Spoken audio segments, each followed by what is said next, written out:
Assalamu alaikum guys. In this video we will learn together about my recent Laravel package, which is gaza-validation-generator. As its name suggests, it generates validation rules according to your table schema. What do I mean? For example, here we have this products table, and as we can see, it has name, it's a string, price, unsigned integer, and also we have stock here. We have also category ID and expiry date, right? And according to this data type, it will generate the validation rules. And now let's install it using Composer, and here Composer required Ahmad Sabri slash Gaza validation generator installed successfully. And now let's install validation rules for product table. To use it, it's super easy. Also, we need to define the command which partition validate table and the table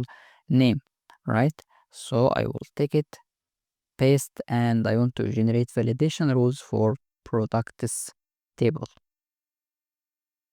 As we can see, it generates array for name. It's required and must be string and the max 255. Why? Because here we have name, it's a varchar, which means string, and it's not nullable.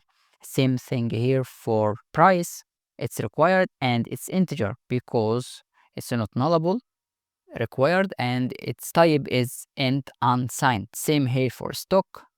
Category ID also, it's nullable and integer, and here because category ID is nullable, yes, and big int unsigned.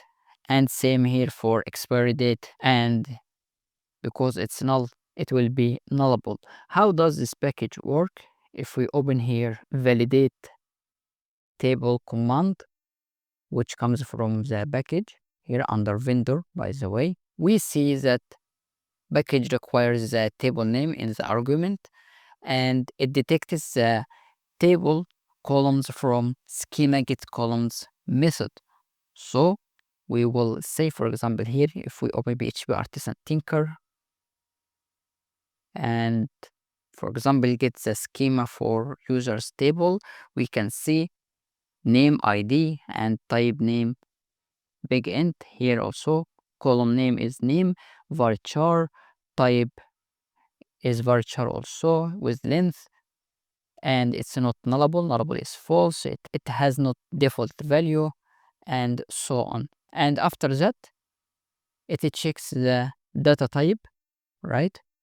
We can see it will be string in the case of varchar text or char. I used ChatGPT, by the way, to detect this code, right? And same here for integer and big integer, and the same here for dates, timestamp and date time. And also we can, let's add a small change here. Also type name equal date. If date also, it must be date. For example, in our case here, expiry date, it's generated as only nullable, right? But now I will commit this change also. It will be date if provided. I added it here, as we can see, and here is the old version. It's a live improvement. And what I do now for this package, recently, few minutes ago, I have added this JSON file for most common columns name with its possible validation values. For example, if we have price, here it will be numeric also, and it will greater than 0 because it's price. For email, we will add email also. For password, for name, for age, minimum will be 0, and I will make some improvements and I will let you know later by a channel. So here is a quick video about my package. If you find it useful, support my packing, like, share, and subscribe, and the most important thing is starting it, as we can see here. See you next video.